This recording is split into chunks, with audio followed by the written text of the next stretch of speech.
بسم الله الرحمن الرحيم.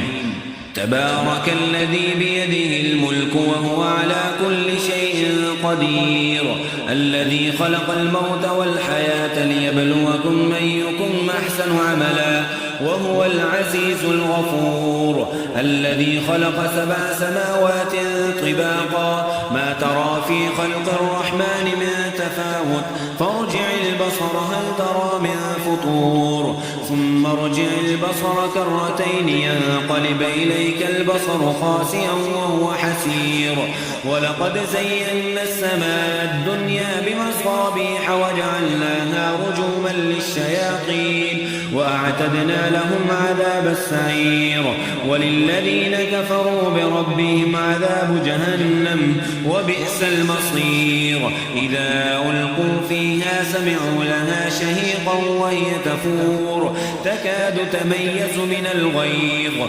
كلما ألقي فيها فوج سألهم خزنتها لم يأتكم نذير، قالوا بلى قد جاءنا نذير فكذبنا وقلنا ما نزل الله من شيء إن أنتم إلا في ضلال كبير، وقالوا لو كنا نسمع أو نعقل ما كنا في أصحاب السعير، فاعترفوا بذنبهم فسحقا لأصحاب السعير. إن الذين يخشون ربهم بالغيب لهم مغفرة وأجر كبير، وأسروا قولكم أو اجهروا به إنه عليم بذات الصدور، ألا يعلم من خلق وهو اللطيف الخبير.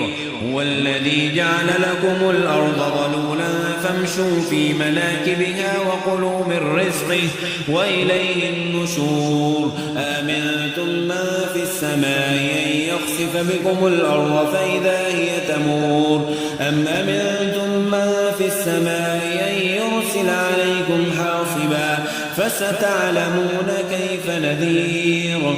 ولقد كذب الذين من قبلهم فكيف كان نكير. أولم يروا إلى الطير فوقهم صافات ويقبضن ما يمسكهن إلا الرحمن إنه بكل شيء بصير. أمن هذا الذي هو جند لكم ينصركم من دون الرحمن إن الكافرون إلا في غرور. أمن هذا الذي يرزقكم من أمسك رزقه بل لجوا في عتم ونفور. أفمن يمشي مقبا على وجهه يهدى أمن يمشي سويا على صراط مستقيم. قل هو الذي ينشاكم وجعل لكم السمع والأبصار والأفئدة قليلا ما تشكرون. قل هو الذي ذراكم في الأرض وإليه تحشرون. ويقولون متى هذا الوعد إن كنتم صادقين.